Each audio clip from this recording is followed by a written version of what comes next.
The new year is here, the perfect time to refresh your routine and give your skin the attention it deserves. Enter iRestore. The Illumina face mask is a dermatologist-recommended at-home treatment with 360 medical-grade LEDs. It uses red, infrared, and blue light to target fine lines, breakouts, sun damage, and inflammation. No complicated routine required. I use it about 3 to 5 times per week for about 10 minutes each time. I have definitely noticed brighter and healthier looking skin. iRestore is so confident in their products. They offer a 12-month money-back guarantee, so you can try everything risk-free. If your skin doesn't look healthier, you'll get a full refund. The Illumina masks use 3 wavelengths to target all your skin concerns. Red and infrared light target anti-aging, collagen production, hyperpigmentation, improved blood flow. Blue light reduces blemishes, clears acne, prevents breakouts, and shrinks pores. Give your skin the love it deserves this new year. Right now, iRestore is running a big New Year sale, and with the code STRONG, STRONG, at iRestore.com, you can unlock an exclusive discount on the Illumina face mask. That's code STRONG at iRestore.com. Please support our show and tell them we sent you. Start the year feeling refreshed, confident, and glowing.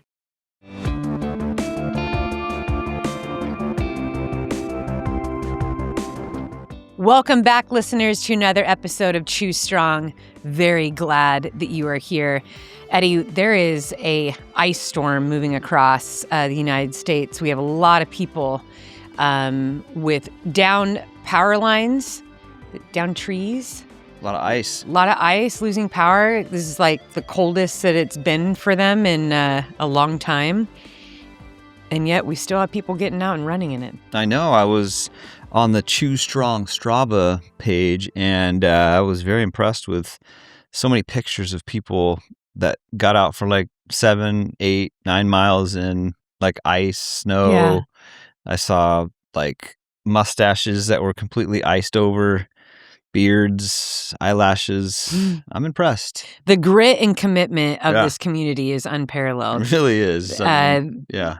Man, I don't know what the phrase is, but there's something about how you build strength in the winter. That's where that's where it's built, is in the wintertime when it's really cold, when you don't feel like going out. It doesn't feel like it's going to be very comfortable. I mean, there's nothing like getting out for a shirtless run in the sun, in the summertime. Temperatures are perfect. You're just cruising along. But to layer up for, 5 degrees, negative Next 10 level. degrees is that takes a lot of commitment. So well done for those of you that are showing up for the cold, but also just showing up anyway. I think that, showing up each and every day to do something, whether it's, mobility in your garage, or if our viewers are watching this, they can see that my dog is going. I'm distracted. My dog is going to town on my hand. He's just licking my hand. I don't know why. What did you spill? Although, it could be those Beef. chocolate-covered mini pretzels that are down here by your feet. It could be that, too. Yeah. I noticed they're just out of my reach. I can't quite. Well, get Bear, to them, our little pup here, a little 10-pound dog, he's starting to get used to recognizing the signs that we're going to be doing a podcast. Yeah. You start setting up the lights in here, Yeah. the chairs, the cameras. Like, he knows. He does, yeah. And so he's a very cuddly dog. Mm-hmm. And if he will wait for us to sit on the couch. It is like his favorite thing in the world, because as soon as we're on the couch, he will snuggle into the tiniest ball right on our lap or next to us. But if you put a blanket down, I mean, it's his favorite place to be. The best. Yeah. He loves it. So lately I've been doing the podcast. I've been bringing a blanket with me, and he knows. He gets so excited. But today was the first time I walked into the studio, and he was already sitting in the chair waiting for me. He was waiting for the blanket. It was so cute. But yeah, I'm not sure it was on my hand. Well, speaking of the ice, freeze, and storm, you are prepared. I noticed that what you are wearing. Yeah, Looks I've very been really comfortable. cold. I mean, it's I feel a little sheepish even talking about it being cold here I know. in Southern California.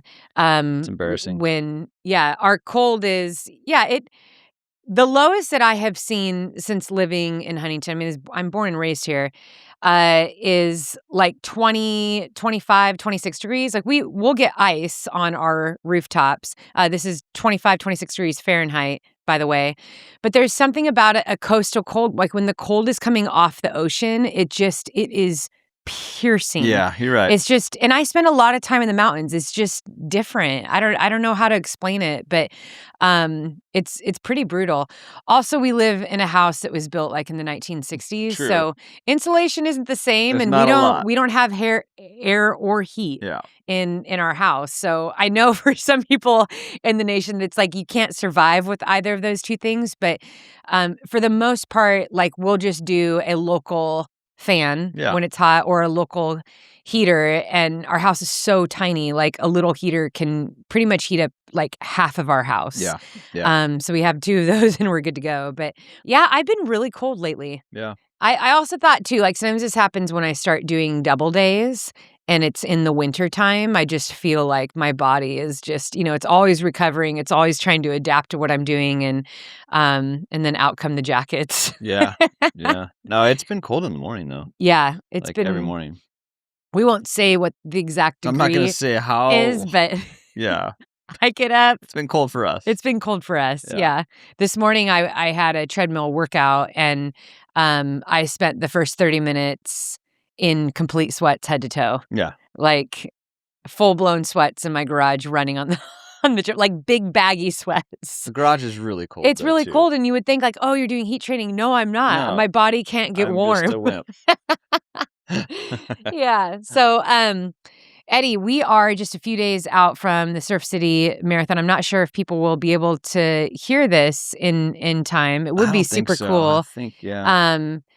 Regardless, I'm really excited just to meet some people in the community. This was, as I said before, we decided to do a little meet and greet, shakeout run for the Surf City race. This was also my first step into the endurance world. So this race means a lot to me. And, our little SoCal crew here is pretty cool. And so we thought we would just have a friendly gathering, get a little shakeout run in, say hello.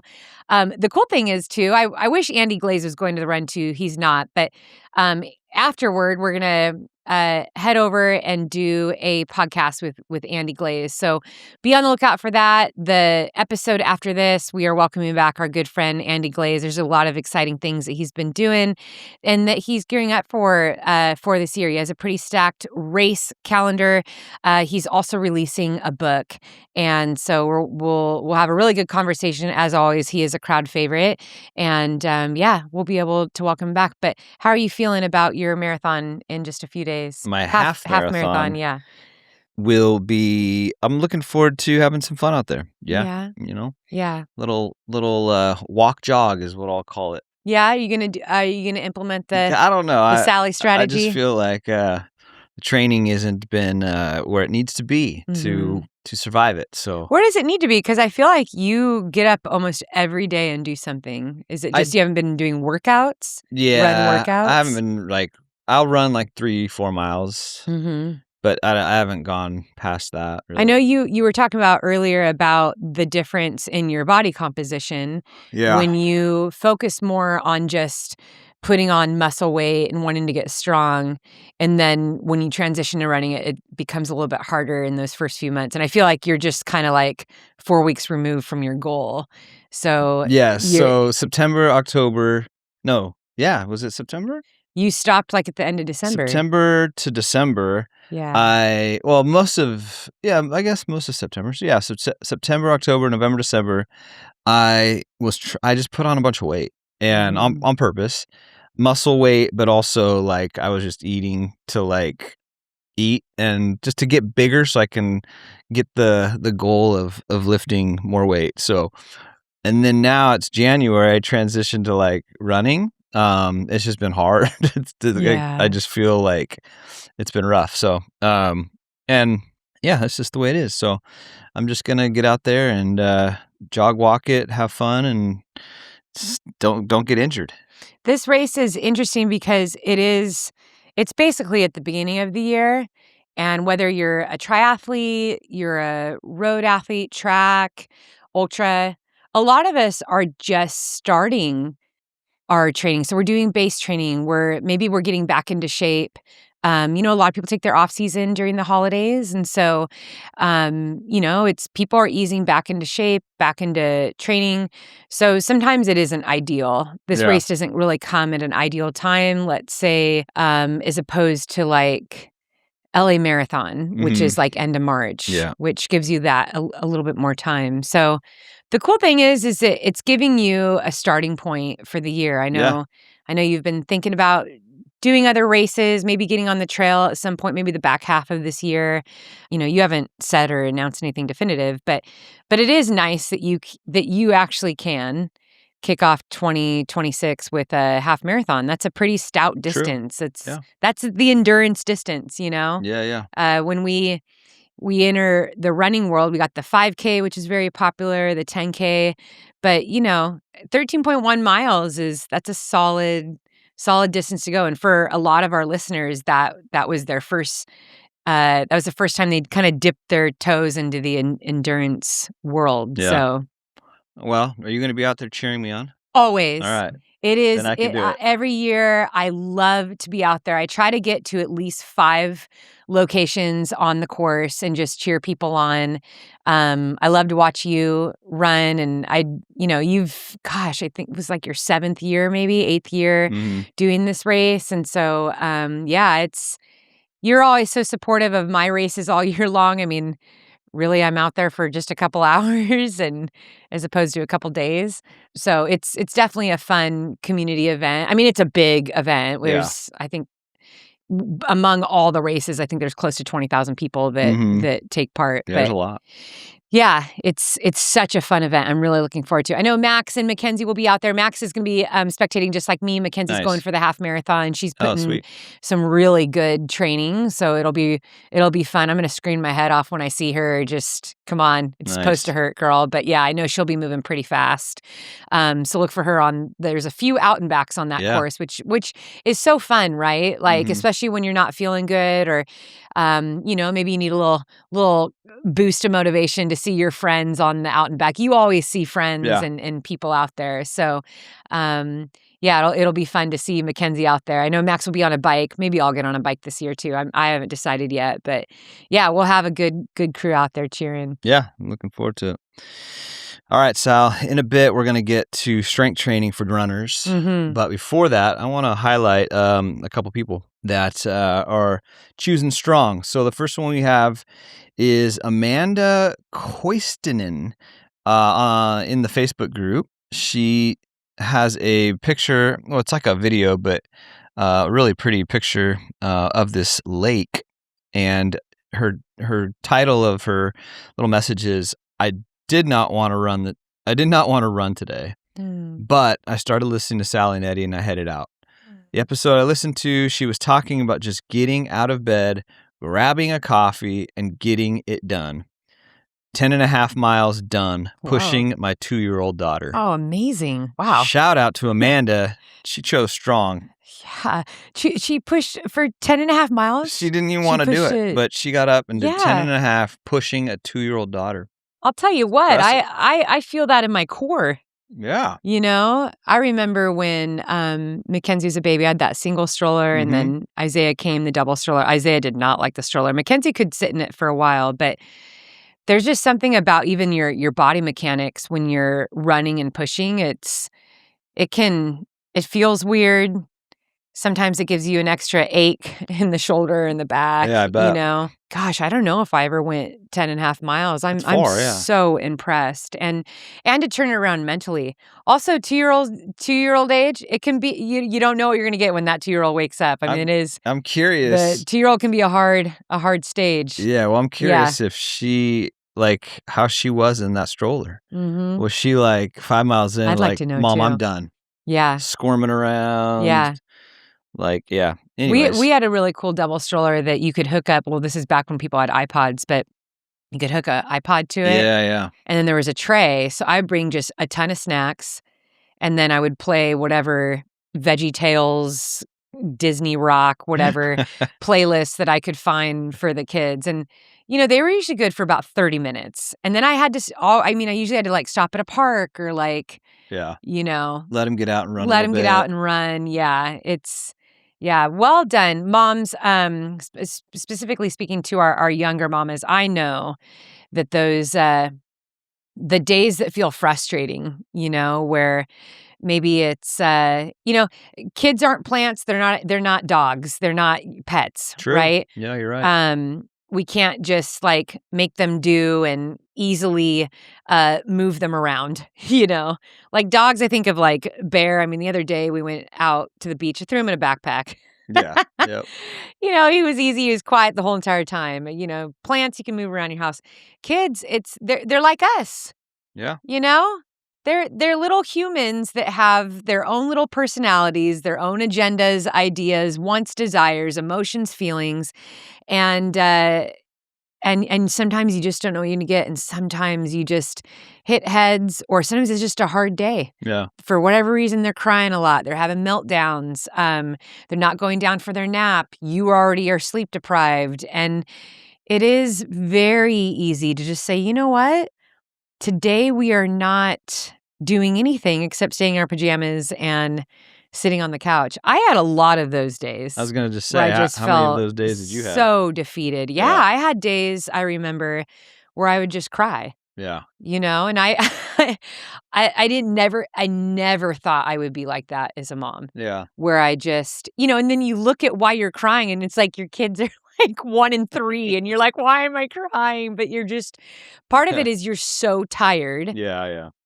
And then it's constantly feeling like everything that you start out to do, you can't finish. I remember for me, it was like, it would take me sometimes 4 hours to finish the dishes because I felt like I was having to stop every 2 minutes and make sure that one of the kids wasn't crawling up the stairs or hadn't found themselves inside something. There was a meltdown or a diaper that needed to be changed or someone was hungry or they were fighting. And it was like, okay, that's taking me forever. And then, of course, the laundry is never ending. But even this idea of getting myself ready, that just wasn't happening. You and I have joked on the podcast a few times about how sometimes you'd come home from work and the house was a disaster. I'm still in the clothes.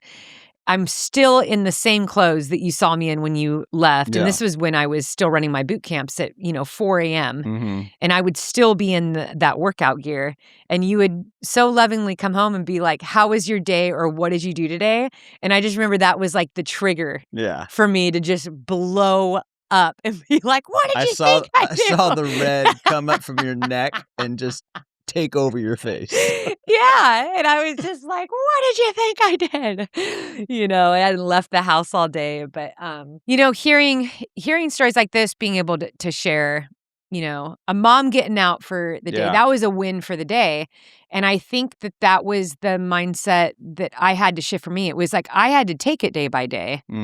And actually, this is where my training actually took a complete turn. Was I had to actually throw out these monthly, weekly training plans and just train very intuitively. Templated I things. couldn't do it. Yeah. And I'm the kind of person, like, if a coach gives me something, I'm going to complete it and then some. Like, I'm going to hit that out of the ballpark. I wasn't hitting anything out of the ballpark. And so that was where, something's better than nothing. Done is better than perfect. And I'm going to live my life as a happy mom and schedule my workouts to fit my life. Yep. So if it takes me 3 runs to get 6 miles in for the day, that's what I'm going to do.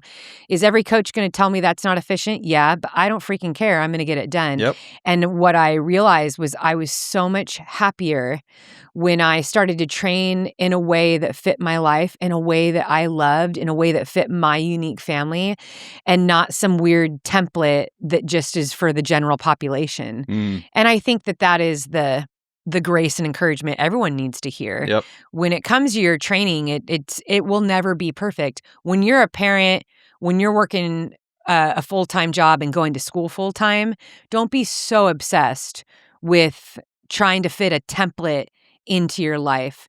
Be obsessed with committing to work at it at your goals every day, no matter what that looks like, and getting something in. So, for our friend Amanda here, well done. That's very difficult what you did. Yep. And you did it with a 2-year-old. You got that double digit done. And you know what, Amanda? Maybe tomorrow will be a terrible day. And maybe all that you can do is get in some core work and a 20-minute walk. And you know what? That is just as much of a win as the 10.5-mile run. Yeah. Or it could have been where Amanda's like, hey, I got 2 miles today on my training plan, and my 2-year-old daughter is giving me a lot of trouble today. Get in the stroller. We're going 10.5, 8.5 more. I don't care if you scream the whole time. Well, Mackenzie used to fall asleep the best in movement. Yeah, you're right. And so I would sometimes, she would have her naps in the stroller. Yeah, I remember. It was amazing. Yeah. I wouldn't, if you remember, I would like a walk jog. This is when she was really little. Yeah. Isaiah, not so much. Isaiah was a different animal. Isaiah, he actually an animal. Literally. And you know what? He is his mother's son, though. He is just like you. Let's be honest. The guy was going down the highest slide when he was like 9 months old. I'm not even kidding. People were like, what is that? And what is he doing? He was a bowling ball of joy the day he came out. But you can't pin that kid down. And so a stroller goes against every fiber of his being. He does not like to be strapped in. Yep. That boy does not like to be told what to do. Nope. Structure is not for him. And he's going to call the shots and make things happen.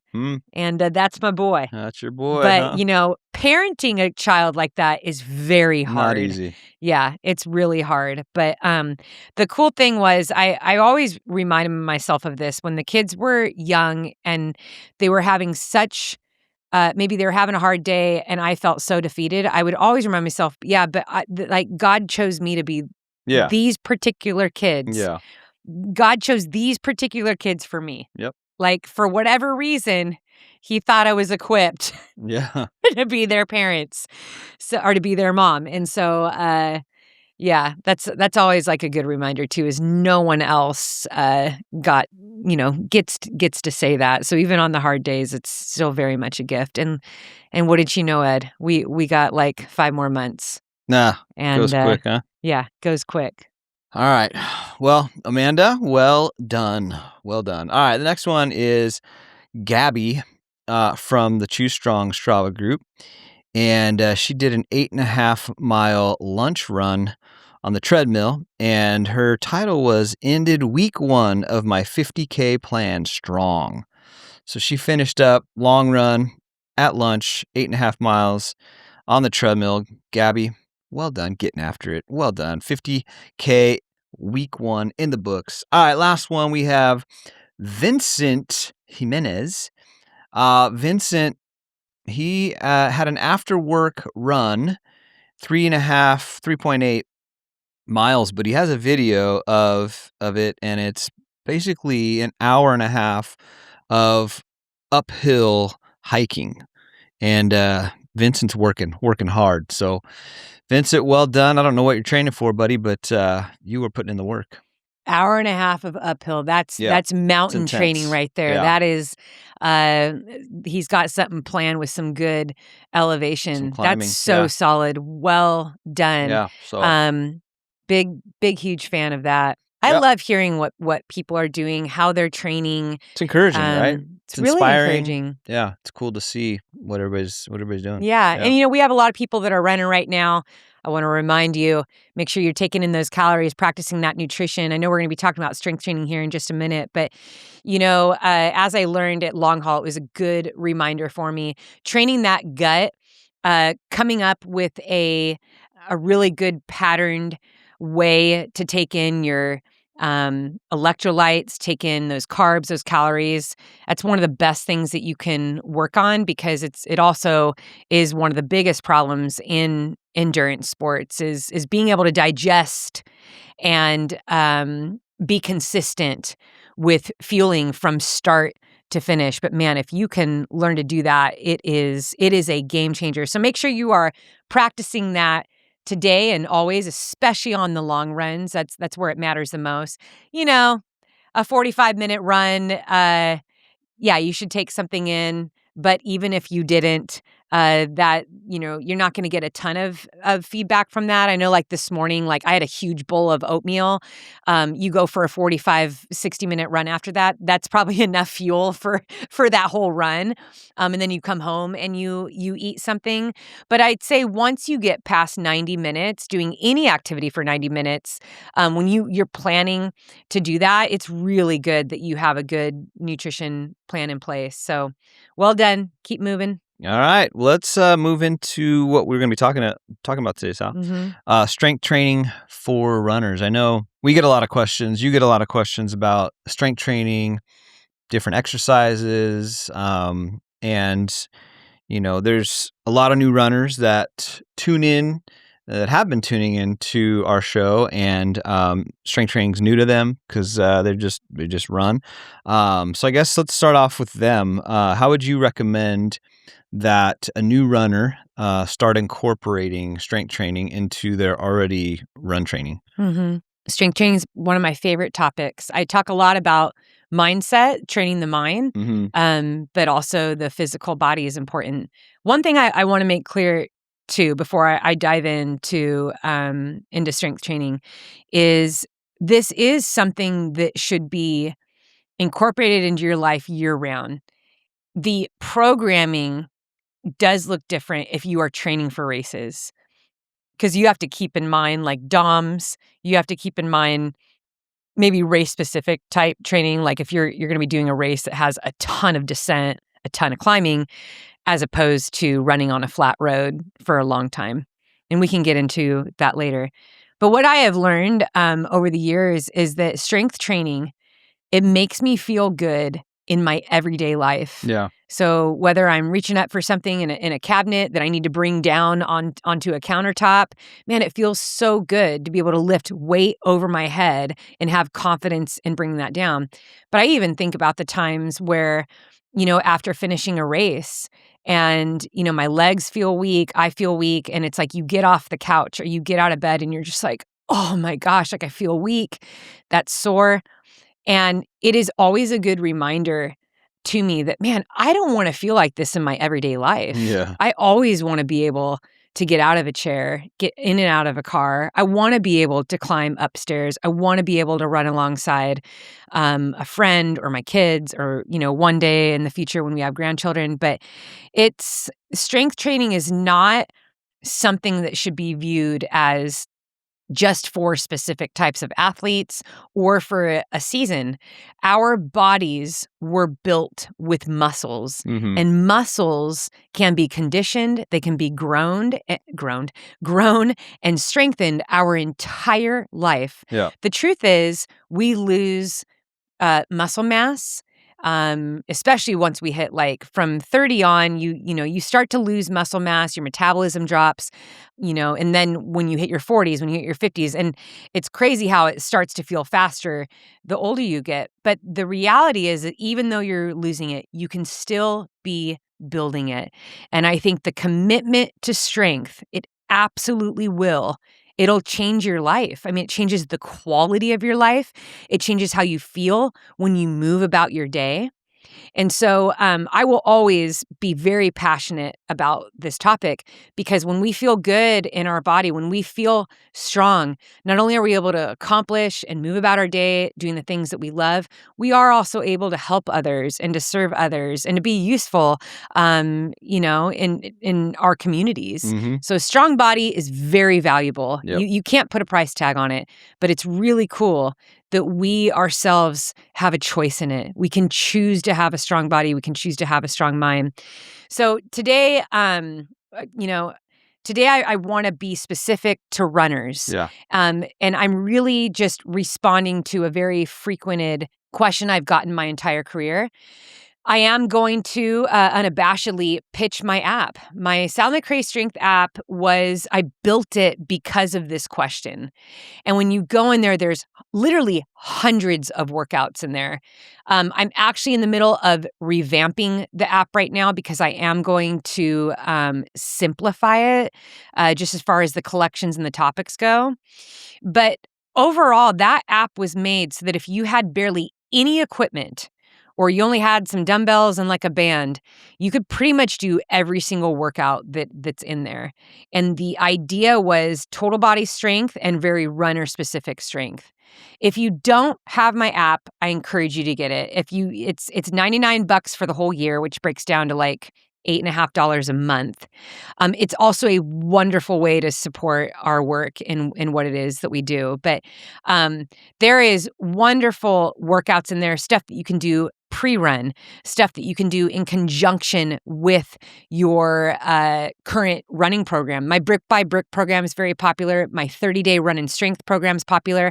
Also, the 30-day mobility challenge that's in there. I promise you, you do the 30-day mobility challenge, you will notice such a difference in your running. And it's like 5 exercises a day. It's 5 exercises. It's less than 10 minutes of mobilizing your body, your joints, and really just, flushing out that system so you feel good to run. So I'm going to start there, but I'm going to move on with some specific things that you can do. If you have never incorporated strength, I agree. It's overwhelming with where to start. Because when you go online, or let's say you do a YouTube search, I mean, there's so much out there. Yeah. And it can feel very overwhelming. Also, there's messaging out there that there on one hand, it's like, okay, should I be doing like hybrid athlete, like super heavy lifting in the gym, big machines, big weights year round? Am I doing CrossFit style, high rock style? I don't even know where to start. Like, I just want to be a good runner. I completely understand this sentiment. So I'm going to speak from personal experience first and foremost. I have always loved lifting. I started lifting when I was like 15, 16 years old. And in fact, it's one of the little pieces on our Run Far Lift Heavy, our Far Heavy gear that has just released. It says since 1995. That's a tag back to me. That's how I have trained for the over 30 years is running and lifting. I personally enjoy lifting heavy weights. I pick certain types of the year to focus just on heavy weights. Once I go into a run training program, I then do a runner-specific strength routine. And I'll tell you, this actually surprises a lot of people when I share this, but a lot of what I do looks like PT style stuff. It's body weight stuff, it's bands, and it's dumbbells. I am not so concerned with, what was my incline press, 240-pound incline press. I am curling 35-pound dumbbells. Once I'm settled into like a committed running program, I actually do lose a little bit of that top half strength. I do. Why? Because my focus is endurance. I don't lose my strength, but in my off season, I purposely focus on putting on muscle mass. I focus on putting on weight, and I focus on getting really strong. I have a season that's specific to that. So I want to be really clear about that. Strength training should be a part of your 12-month cycle, but you can cycle it the same way you do your running program. You have a base building phase. You have a hill leg strengthening phase. You then start to move into more anaerobic work, threshold work. You have a sharpening phase, and then you go into racing. You then go through recovery, and you start to build back again. And then there's an off season. Within all of that, your strength training is going to look very different. So here is where I transition into what do I see all around me and what have I personally experienced in my own personal life. And I want you to think about this, listeners, in your own body. Where are your weaknesses? And we are all specific with this. See, some of you really struggle with Achilles stuff. People struggle with like maybe plantar fasciitis. That is a very common one. Others, it's IT band, knee, low back, hip. We all have something. You know why? Because we all have imperfect bodies. We are not perfectly balanced. And so another reason why strength training should be a part of your entire year. You first need to know the areas of your greatest weakness. And then secondary, you need to understand that the runner-specific activity you're doing requires strong hips, strong glutes, strong ankles. And you need to be mobile in these areas too. Now, I know sometimes you'll just hear like core routine, yes. And a core is kind of everything. You got the glutes, the low back, the abs. Some people will throw in the quads and even the hamstrings all into that. You know, it's kind of all over the place. But the thing is, as runners, we are moving straight. We don't do a lot of lateral movement. I'd say trail runners probably do way more lateral movement than like a road athlete, because you're on changing terrain. You're moving across maybe rocks and maybe broken up dirt. So you're bounding side to side. When you're running downhill or going up, you're moving side to side. And so, yeah, you do have to move laterally. So strong hips, strong glutes, and ankles are critical. And I will tell you this. Weak hips, weak glutes, weak ankles contribute to the majority of injuries for runners. So why we get injured in running, it's a lack of mobility and it's a lack of strength. But do not be fooled that means that you need to be doing like these big, long, heavy weightlifting workouts in order to be a strong runner. And so first it's committing to, one, knowing your body. What are the areas that you specifically need to strengthen? And two, understanding that there are critical areas, hips, glutes, and ankles, that always need attention in the mobility area and in the strengthening area. So new runners focus on those areas, yeah? Mm-hmm. Yeah, know That's a your good body. start. I think that's where the confusion comes in. When I said I know it can be confusing, you go online There's and you so go to look up a much. plan and you're like, this isn't working for me. Well, yeah, not every strength program. I would even say not even every stretching, every mobility program, because all of our bodies are different. Yeah. I'll tell you what, I was a gymnast for over a decade. One of the things that every PT and doctor has pointed out to me is that I'm overly flexible in my hamstrings. I'm extremely flexible. But that isn't always a good thing. And so, do I need to stretch my hamstrings as much as maybe like just an average runner? No. Yeah. I mean, are there other areas though? Yes, I have other areas that need way more attention than my hamstrings. Whereas the runner next to me could be like, oh my gosh, my hamstrings are a nightmare. Like Yeah. it's hamstrings, calves, and then that pulls at the feet. So you have to first remember that your own specific body is very important. You need to listen to what you need. You need to understand historically where you have error over and over, especially if you have chronic injuries or chronic aches and pains in one area. Then you move to the next category that you need to focus on. And that's just overall, because I'm a runner, these are the three areas that I need to be strengthening and mobilizing just on the daily, whether it's for 5 minutes or 30 minutes. The ankles, hips, and glutes, they need your attention. And that's not to say that the other areas don't, but these seem to be most commonly where we get a lot of injury. Yeah. And things stem from that. So when someone says, oh, my knee hurts, it's like, well, let's take a look at your hip and glute strength, because sometimes it's not a knee problem. It's the hip, and then it's the IT band, and it's pulling at the side of your knee. And so if we can work on those things. And having worked in a sports PT office for a year, and one of my best friends is a sports medicine doctor, and I work very closely with doctors and PTs all the time. This is their go-to.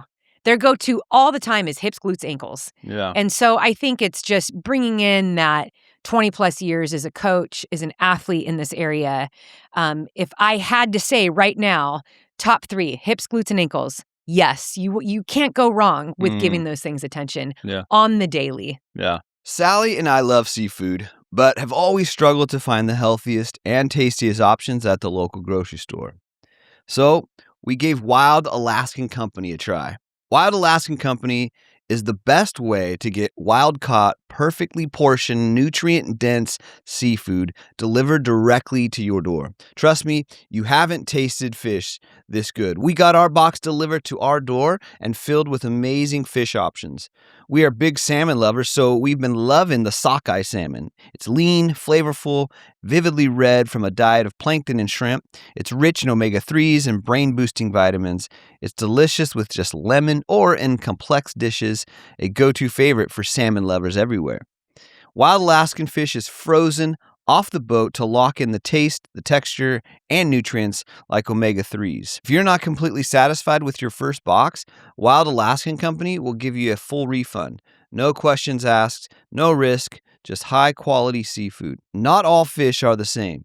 Get seafood you can trust. Go to wildalaskan.com/Sally for $35 off your first box of premium wild-caught seafood. That's wildalaskan.com/Sally for $35 off your first order.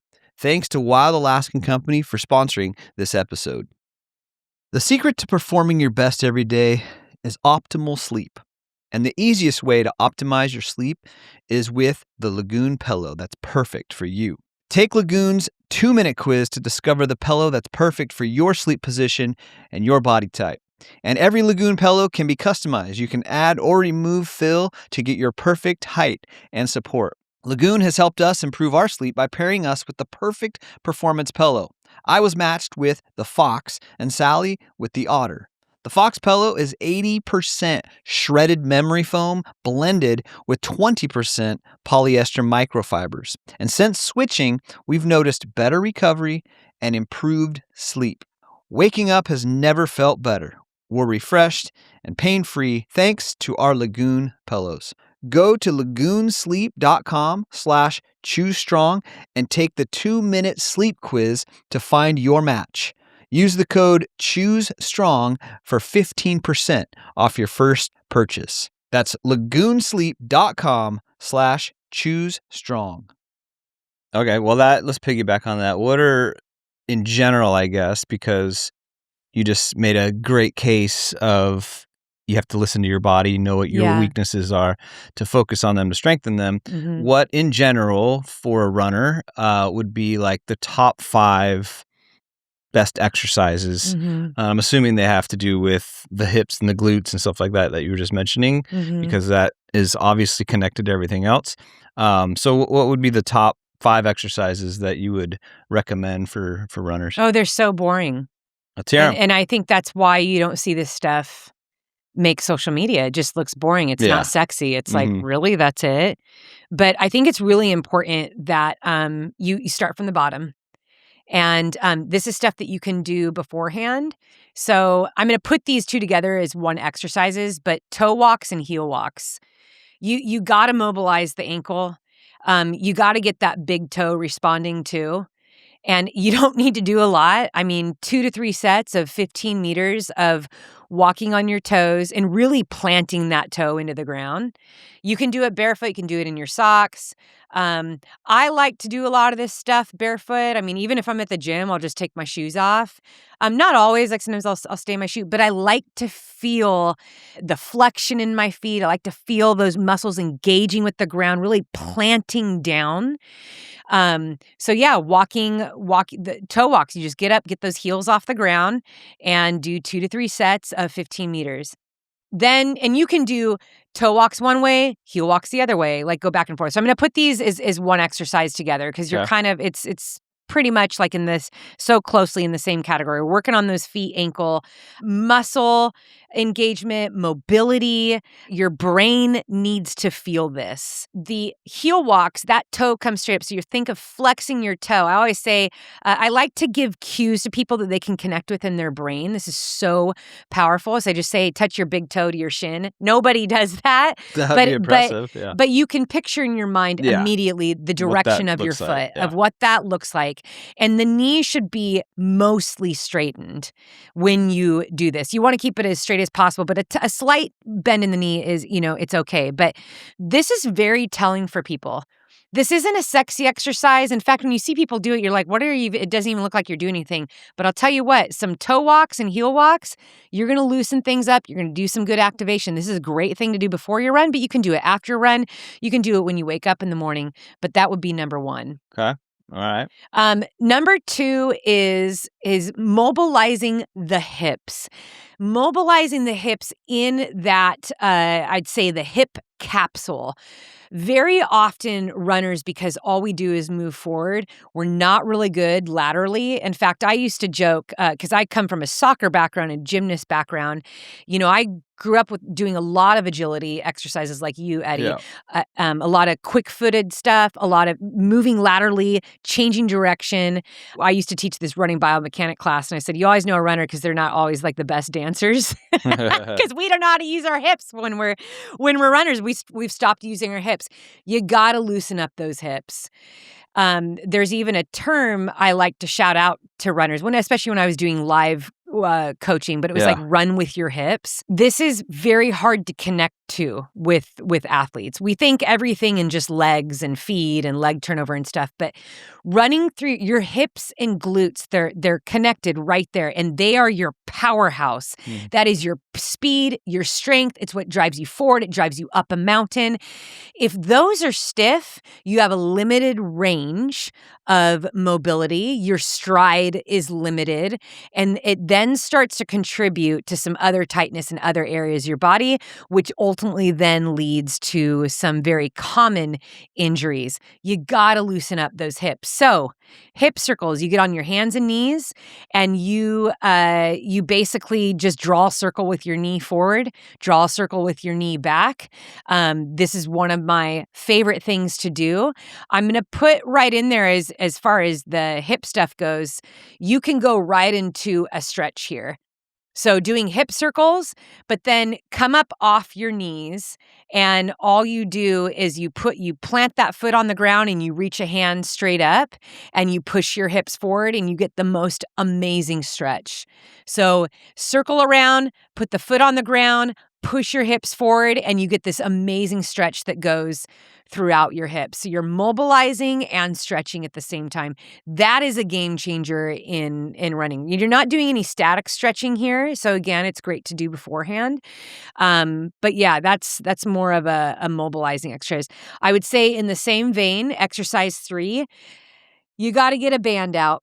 So band walks, I will always be a friend. Just side to side with the band walks. You can also stand in place and just do leg lifts. If you follow me on Instagram, you've probably seen this is one of the most popular reels that I put out is my pre-run band routine. It was also featured in the long haul. People have been asking, what does that routine look like? This is going to be the next workout that drops in my app. It's my pre-run band routine. It's very short, but I'll tell you what, it is a game changer. I can always tell in my running when I do my band routine and when I don't. I'm more efficient in my run. My glutes are fired up. So basically, this is just band walks. You wrap that band, and there's 2 ways. Some people will wrap the band right above the ankles or above the knees. You're going to get a little bit of a different feel. You can do both, but you're just stepping side, doing side steps, 15 to 20 steps in one direction, 15 to 20 steps in the other direction. I also do this in place. Let's say that I'm just at a trailhead, or I'm really close to a race start area. I don't need to be moving around, or maybe I don't have a lot of space. Then I just stand in that place and I just do leg lifts. I'll bend my knee with the band above my knees and I just do side leg lifts, and I'll do like 3 sets of 20 on each leg. And it wakes up my glutes, gets the hips and glutes area nice and warm. It reminds my brain, hey, we're going to run, and the hips and glutes are ready to go. We're feeling it. Exercise number 4 is this? Mm-hmm. Some type of donkey kick. Now if you can get on the ground for this, I'm going to tell you 2 ways that you could perform this. So you can do this in the plank. If you only have one exercise that you are going to do, or let's say you're about to head out for a run, the plank donkey kick is so powerful. 1, it warms up your core right away. You will heat up really fast. I mean, you could do this right next to the front door before you head out. Do it for like 2 minutes. You get into a plank position, and yes, you can get into the knee plank position too. For those of you that can't do a plank position from the feet position, and a lot of times it's because of low back stuff, and that's fine. You're still going to fire up the glute doing this. You put a band around your thighs, right above your knees. Okay, so you're in that plank position, band around your thighs. Bend one leg into a 90-degree angle, and then flatten that foot. And then you're just going to pulsate straight up and down. What are we doing here when we do that? We are activating the glute. We're also warming up the whole core, and the hips are getting some work too. Fantastic exercise. Now, going back to the reel I was talking about, people have seen me. I've done this leaning against a car, leaning against a fence too. I'll put the band around my legs, and I'll just have a slight incline or decline, and I do a donkey kick there too with the band. It is a great way to warm up. It's a strengthener. It fires everything up. All right. And then number 5 is single leg. And I'll tell you what, I have a variety of single leg exercises I personally love to do. And my listener, you might have ones that you like to do. You cannot go wrong with single leg exercises. What you're doing here is you're locking into that balance and coordination that is required for running. Running is a single leg sport. You are constantly on one foot. And so the best thing that you can do, especially as trail runners, is to get good on one leg. If you want to get better immediately at downhill running, then really hyper focus on single leg work. The reason why people don't do well and beat up their bodies going downhill is because they have to brake to recalibrate their balance with every step. So people get terrified of steep downhills, and it isn't so much like, oh, this is steep. It's, I don't want to fall. And that's natural. Your brain's going to be like, hey, this is scary. We're moving too fast. Our feet are running too fast. I'm going to fall. If you have really good balance and coordination, you got that good agility, oh my gosh, you can lock in and hammer on a downhill. Absolutely hammer with the slightest recalibration. But every time you break, man, you are hurting those quads, IT bands. You're trying to balance with every single step. It's exhausting. I see this in the late stages of trail races all the time. People absolutely wrecked at the end of a trail race as they're descending. IT bands are shot. They're in a lot of pain. And it's because those IT bands, the quads, they're weakened, but they put so much energy and time into breaking every single step. I mean, it beats you up. So that being said, single leg work also translates to speed. If you have good balance and coordination and you want to speed up, you want to become a speedy runner, same thing goes here. I want you to think of like a 1956 Mustang. Okay? Engine is old, right? If you take that engine and it hasn't been, serviced in a really long time, even though that muscle car had some good power and speed on it when we first bought it, taking it out onto the road and trying to rev its engine and make it go really fast, what's going to happen? It's probably going to shake. It's probably not going to feel too good when you're driving it. Okay? It's the same thing for our bodies. We have to work on servicing our body every single day. And if we can work on that balance and coordination, which does start to kind of, especially as we age, or when we're in the thick of training, especially peak weeks and stuff, that balance and coordination, you're just tired. You lose it when you're tired, when you're fatigued. So working on the balance and coordination, that's going to help you lock in and feel that much more stable and powerful as you pick up pace. I don't know if you've ever watched sprinters, Ed. The rate at which their feet are going under them is amazing. But you know what? It's the control of their trunk, of their entire body. They are so still. right? Because they know that side-to-side movement, flailing arms, that's going to take speed away because they're going to have to recalibrate. They're going to have to recenter and rebalance the center of their body mass. But their core is so strong, their single leg strength and balance is so strong that they can move that fast and that smooth. And I'll tell you what, it doesn't matter what pace you are.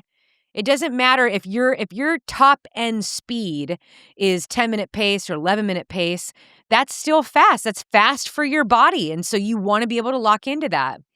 Let's say that you're a miler. You're running 4-minute pace.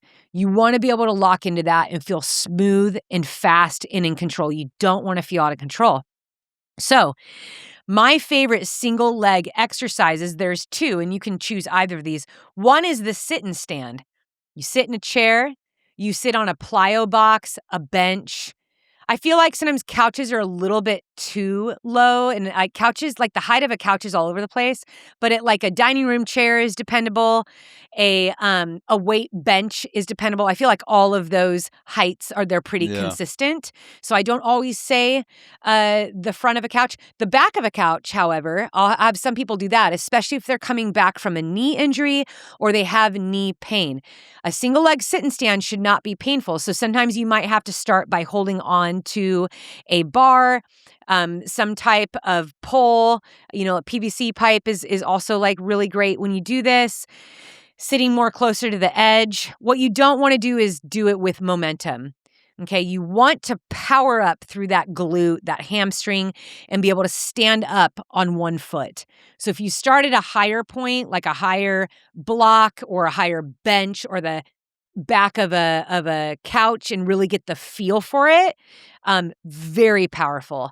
And I would say 2 to 3 sets of that. And really all you need is like 6 to 8 reps on each leg. You can also flip that around and do a step up. So you could step up onto a stair in your house, onto a curb. You could advance it, step up onto a weight bench, a plyo box. I don't recommend a couch because it's not stable. Step up onto a dining room chair. Just make sure all these things are stable. But again, you're doing the same thing. You're powering up through the glute, through the hamstring. You're making that do all the work, which you need to get used to that for running.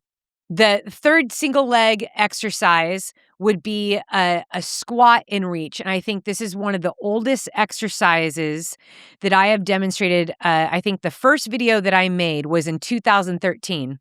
Billy actually produced it. And it ended up getting picked up by Outside magazine. It was one of my most watched YouTube videos at the time. And then it started to turn into the old man balance routine, old man challenge. I don't know how it got there. But the way that I would do it was twofold. It was just you squat straight down on one foot, and then you reach to the front, and then you stand back up. But then it turned into just putting your shoes and socks on one foot. And if you can balance and do that, it's a great exercise. So those are my top 5. And the crazy thing is none of those have dumbbells.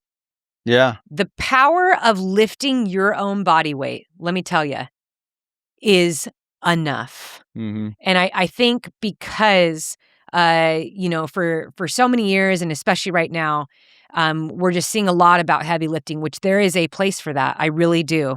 I think that heavy lifting is powerful, but I'm talking specifically to runners who are entering into strength and they don't know what to do. And they want to make this a part of their everyday life. I want to keep it simple for you. You need to be able to be in control of your own body weight, and you need to have that control on one foot. And you need to understand that the ankle, hip, and glute play a powerful part in making you a strong runner. All right. So how often should a runner strength train? Those 5 exercises, you can do those most days of the week. Okay. And so if you tell yourself, hey, every day I'm going to try to get these, I'd say on average that person's probably going to get done about 4 days a week. But I would say at a minimum 3 days a week, do those, but try to do them. Just make them a part of your routine. Yeah.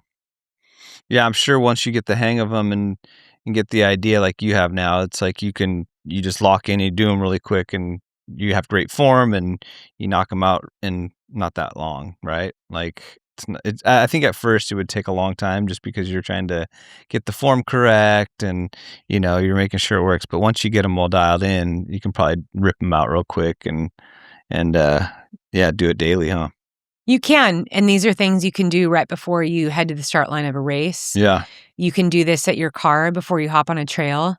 You can do these in the living room with your kiddos running around before you get on the treadmill. yeah, They're not fancy, they're not flashy, but if you consistently do these, you will 100% notice it in your running. yeah. I mean, it's crazy. One of the biggest pieces of feedback I got when we released the mobility challenge, for example, the 30 days, was people saying I just feel better in my running. They just feel better. They're like, wow, I move better. Hmm. I feel like my stride's better. I feel more efficient. I feel more powerful. Mobility is just unlocking your joints. Yeah. Like you're loosening them up so that they can move in the range that they're supposed to move. Our bodies, we are meant to be strong, and we are meant to move our body weight wherever we go in whatever it is that we do. The added bonus is heavy lifting stuff, which I really love. And when you get in my app, there's definitely stuff in there. And there's definitely seasons in my training where I'm all about just throwing iron around for like 90 minutes a session because I love that. But at the end of the day, I am an ultra runner. I'm a mountain athlete, and I want to be strong to cross the finish line. And so the big heavy lifting comes at specific times in the year, but strength is year round. Yeah. Because I want to be strong, whatever it is that I'm doing. And naturally, I'm going to speak specifically to women here because there still is a fear that if I strength train or if I commit to this, that I'm going to get big and bulky. Let me tell you, just from woman to woman, I think that the messaging has been pretty poor in this area because the reality of building bulky, big muscles, Eddie, as we both know, it is a lot of work. It's hard, yeah. It is so hard to put on muscle weight in a way that like, wow, you're bulky. I mean, it is hard work. I have lifted my entire life. And I'll tell you what, as soon as I settle in, I could be like 6 weeks into a training plan. I can't believe how fast I downsize from that bulkiness, so to speak. When I was injured, that's all I did was lift. And I still, like, I wasn't big, huge, bulky. I could definitely tell. I look at pictures and videos from 2025. I'm like, yeah, I'm definitely bigger than in my, when I'm just running ultra marathons. Yeah. I'm not huge, though. I don't look like a power lifter, and I think that is definitely a fear that women have. Personal opinion, I think muscles are beautiful. I think lean-toned arms are just gorgeous. And I think strength is, man, it's such a valuable asset to have. To be strong is amazing. And I think size, we all are different. We've all been created in different sizes, I even look at my own daughter. I'm like, she's a little petite thing. She always will be. Yep. That's just the way she was made. I don't know if her body's even capable of ever looking the way that mine does when I build up muscle, right? She builds muscle differently. But I'll tell you what, I don't know another girl her age that lifts as much as she does. It's crazy. And when she comes home in the summertime, she has a strength and lifting coach that she sees him 3 times a week. And they do crazy stuff, deadlifting and dumbbells. And so it's really neat, just even within our own family, our body types are different. I mean, look at Isaiah and people are like, wait, that's your son? He's so tall and lean. And it's like, yeah, that's... Yeah. So I think as women, we have to get to a place where, one, we appreciate our own unique shape of our body, but also when we're training for a goal, that should be what we're focusing on, is the goal, and not be so obsessed with, well, my arms are supposed to look this way, or they shouldn't be this big or this small or look like this. It's like once you start you're committed and you're settling into training for something, your body is going to take the natural shape that it's meant to take for that goal.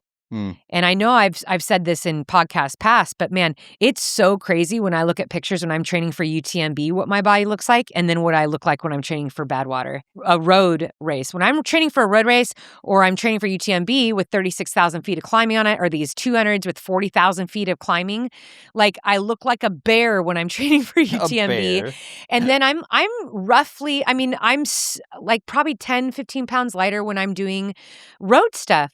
But you know what? I've learned over the years, like I love every shape of me for whatever goal that I'm in, because whatever natural shape happens, that's where I'm the strongest. So I focus on strength, on eating and being the best I can be, as opposed to what the scale says or what the size is in my clothes. And so strength has never been intimidating because it's always helped me reach my goals. And that's really why I like to spread this. I want people to feel strong in their body. I want people to feel strong in their in the precious natural shape that's been given to them. Because when you feel strong, you feel confident. And when you're confident, you're more likely to step into challenges and try things. And I think we all need that. So strength doesn't have to be complicated. If you don't know where to start with your body weight. If you are a runner, try these 5 exercises. If you want to expand and you want to do more, you want variety, get my strength app. It is in the link here in my bio. It's also on SallyMcRae.com. It's in my Instagram bio. You can kind of find that wherever. Please use my link, by the way. People have discovered, oh yeah, it's in Playbook, and then I don't get any credit at all for that. But yeah, use my link to sign up if you do it. But I would love to help you in your strength journey. This will always be something that I speak about, that I'm passionate about, because I've seen how it's changed my life. Yeah. Really quick, I want to tag back on, you alluded to a couple times about lifting heavy. Mm-hmm. Does a runner have to lift heavy, or when should they lift heavy? Mm-hmm. I know you said for certain seasons of your year or whatever you're training for kind of dictates what your gym looks like, or your routine, or your weight, Mm-hmm. how heavy the weights are. Yeah. What would be something that you would suggest in terms of heavy weights for a runner? Mm-hmm. Well, I think that heavy is objective. Mm-hmm. It's same thing with FAR. I mean, this Yeah. is like kind of the FAR Heavy brand that I've just launched. It really does speak to that. You know, running and lifting, that's the physical part. FAR Heavy is the mental part. Because as soon as I say I'm going to go for a run and you ask me, well, how far? And if I said 1 lap, you'd be like, cool, that's 1 lap on the track. Like, okay. But if I said I'm going to go run 80 miles right now, like it's suddenly it changes. The Yeah. way, like, far is different for all of us. Yeah. For some people, like, far is a lap on Yep. the track. Yep. Far is a half marathon. Like, that is so far. Mm-hmm. And I think it's the same for weights, Like, I remember when I first started strength training, and, when I finally could pick up like a 12-pound dumbbell, like that was a really big deal to me. Like, wow, I moved up from like 10 to 12. Mm-hmm. Like, that's huge. And like the majority of my early years, everything was a 5 to 8 pound dumbbell. I wish for our international listeners, I knew what the kilograms was, because it probably isn't translating. But it's just one of those things where, depending on the season of our life and where we are in our training and in our like training journey, yeah, it's like pain too. Yeah.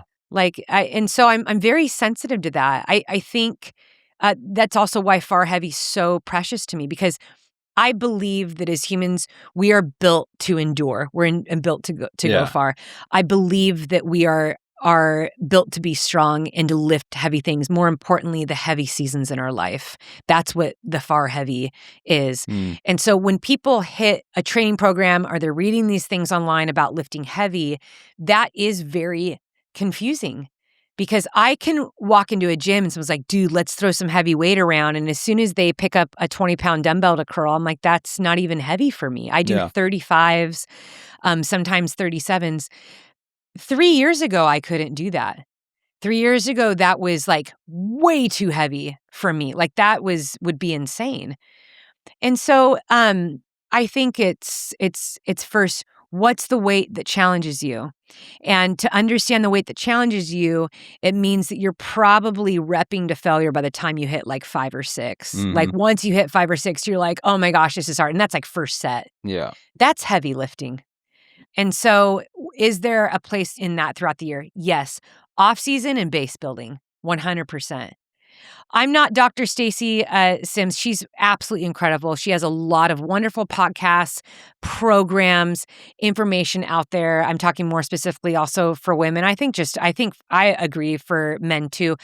In the later stages in our life, we need to be focusing on that more. We really need to be focusing on the heavier lifting.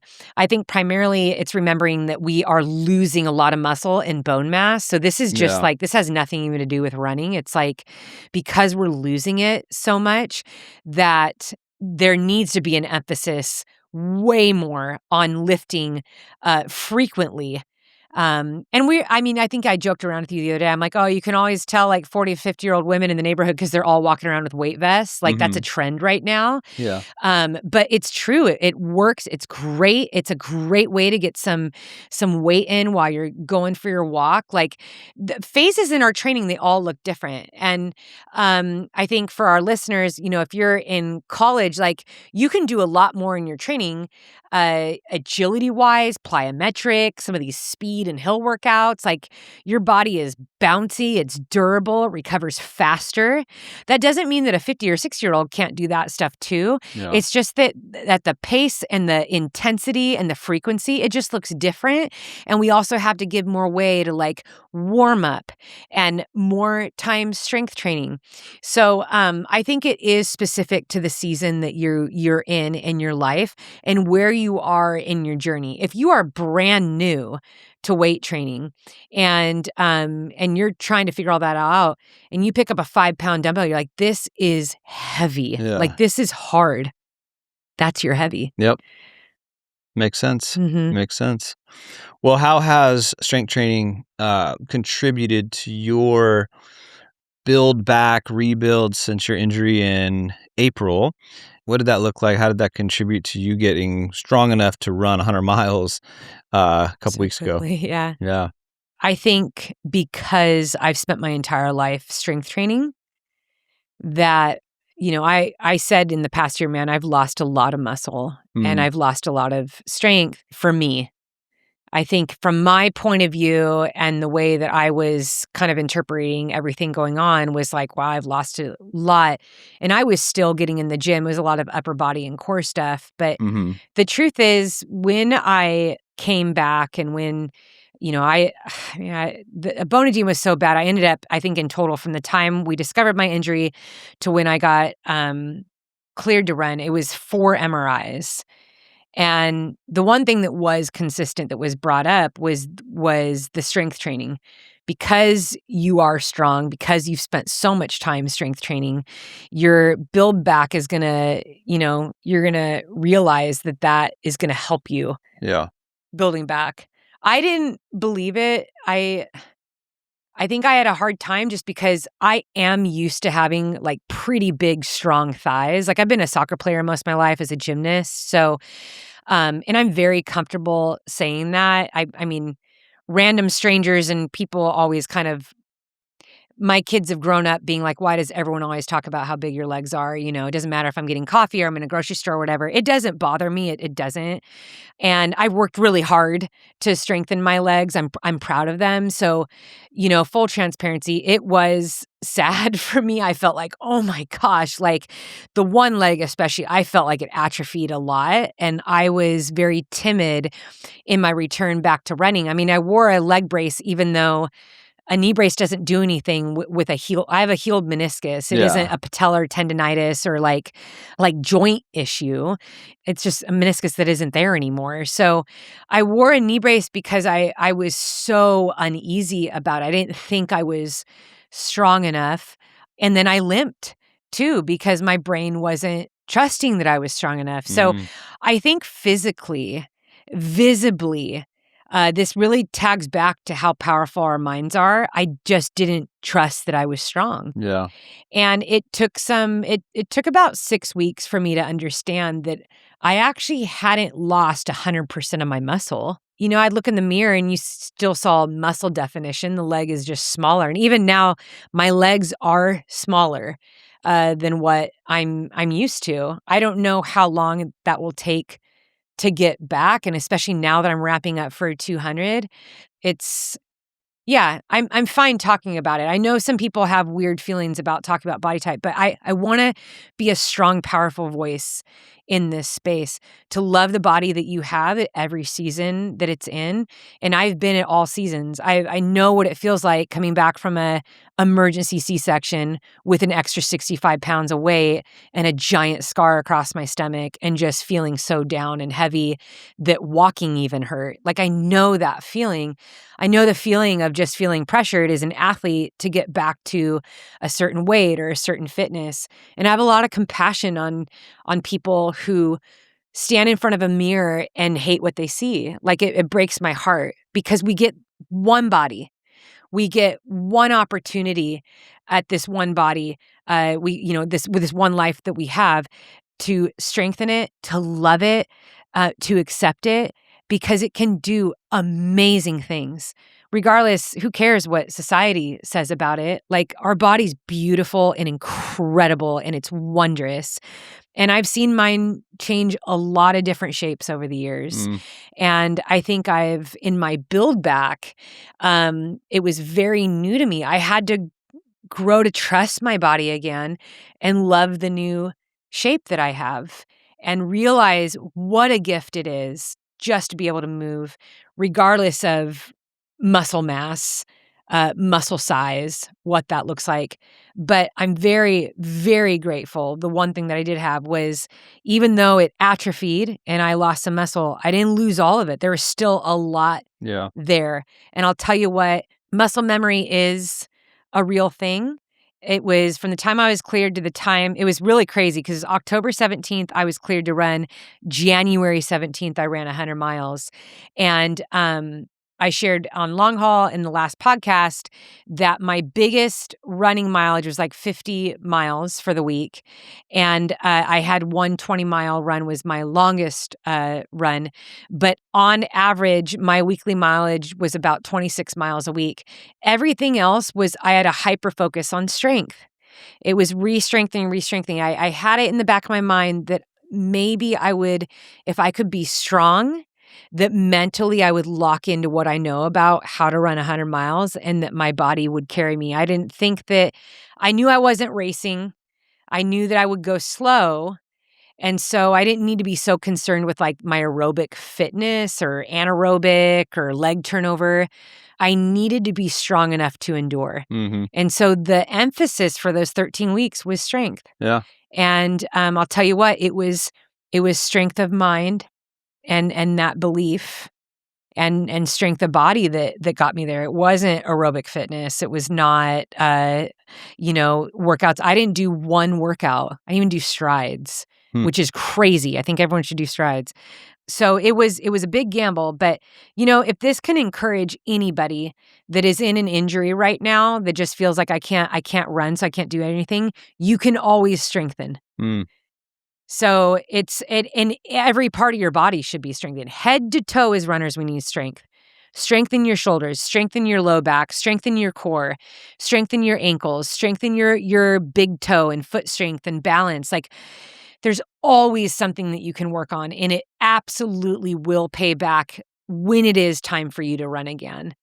And for those of you that are looking to up their distance or to maybe try something new that's more challenging, I'll tell you what, you got to lead with strength. You have to. A body that endures is a body that is strong. Yeah. And it isn't, you're not going to go further just by running more. You're going to go further because you're strong and your body is able to endure those later miles. So, it is a gift. It is absolutely 100% a gift. And it is something that I will not let go of. My routines now look very different in the pre and the post running, and I just want to encourage you listeners too, you don't have to do strength workouts that are 30 and 40 minutes long. You spend 5-10 minutes before you go to bed at night. You could do a couple core exercises, 5-10 minutes doing some mobility and hip and glute strength. It is a game changer, I promise you. And it's worth it. You are worth it. Your goals are worth it. I'm going to tear up. I don't know why. I'm just thinking of this gentleman that I met out at Long Haul. And I'm going to share this story with you as you are running along or you're driving or maybe you're sitting there in the living room. But this gentleman came up to me in the race. Eddie, I think you know the story I'm going to share. And he said, Sally, the reason why I'm out here is because of you. It was a interview that you did during COVID in 2020 with Jason Koop and Billy Yang. We were doing live shows there. It was entertaining. It was interactive. It was, we were trying to do whatever we could to encourage the running community. And somebody had asked, I think he had called in, and his question was about body size and type. And it was about what, maybe like a bigger frame of a body is able to do, or like, are they capable? And he had been getting all different answers from people about what was possible, what was capable, what he needed to do. And apparently, and I don't really remember what my exact answer was, but he's like, you answered it with so much compassion. And it was so genuine and it was so caring. It was so real. And it was just basically like, if you love to do it and you commit your body, it doesn't matter what it looks like. It doesn't matter what shape and size. If you want to do it, commit to the training and go do it. And he told me, I'm going to start crying because like I got to run alongside this man for a little bit. And he was doing 100 miles. Yeah. Amazing. And it was so beautiful because I'm like, yeah, we need to get into the habit more of encouraging people in the one beautiful body that they have. And I think a lot of times we don't try things, we don't commit to things because we don't think we fit the part. Yeah. We don't think we look the part. We don't think we're strong enough. We don't think that we're lean enough. We don't think we're fast enough. And so apparently we're just not, we're not validated as athletes, as runners, as, when we want to sign up for a race or even sign up for one at all. And I push so hard against that. I really don't like that message. As a coach, I understand you want to go to the Olympics and win a gold medal. Yeah, there's really specific, insane training that comes with that. Okay. And that's just different. That's a career life path of sacrifice. It is a complete physical, mental, all-in focus sacrifice. But, let's be honest, the vast 99.99% of all of us, like we want to move. We have dreams. We want to be physical. We want to explore. We want to sign up for races and try fun things, whether it's whitewater rafting or hiking the Appalachian Trail or getting on a bike or doing a high rocks or trying out pickleball or tennis, whatever it is that your heart desires that you want to do, that you have interest in. Don't ever let anybody tell you that you can't do it because you don't look a certain way or you're too old or you're too young or you've had too many injuries or your body just can't do that. No. I just don't believe that. If it's in your heart, you're going to find a way. And I think that that's a more powerful message. That's a more true message. Because even if you don't hit the mark, I'll tell you what, you're going to get real close and you're going to learn a lot about yourself in that journey of trying. You're going to meet a lot of people and it might even lead you to something else. One of my favorite stories to tell is I worked my tail off my entire childhood, my youth, into my 20s. I wanted to be a professional soccer player so bad. But I'll tell you what, it was just not the plan for my life. It did not work out the way I intended it to. And I thought that all that training, all that work, all that dedication, that focus that I had put in all those years was a waste. And look at me now. I'm a ultra runner. I get to travel around the world running in these races. I would have never thought that. I'll tell you what, None of those years were a waste. They helped make me into the athlete that I am today. And so it's so important that you know that even when you work for your whole heart for something, there might be a greater dream at the end of it. There might be something better for you. It actually just might be the entryway into a totally different path that's even better than you could ever conceive in your own mind. And so I say, always try. Don't let anyone tell you that you can't do something because you don't fit or you don't look the part or because historically you've failed too much or you're too weak or because you need to stay in this one space. No, do all that's in your heart. You get one life, you get one shot, and it's never too late to try. Sal, I don't know what to add to that. I think you need to finish this podcast because that was quite the button on what you were talking about. Well, Well done. I know the world has felt really heavy in these past few weeks, and I want to say the best thing that we can do is be loving and kind, Mm-hmm. right in our families, to our neighbors, in our communities, in real life, face to face. And I want you to know that Eddie and I, we are rooting for you. We love you so much. We're cheering for you in whatever goal it is that you're working toward. We look forward to meeting you this year at any of the events that we already have been rolling out and announcing. You are so precious. Your life is precious. Your goals are precious. And we hope that you keep choosing strong in all you do.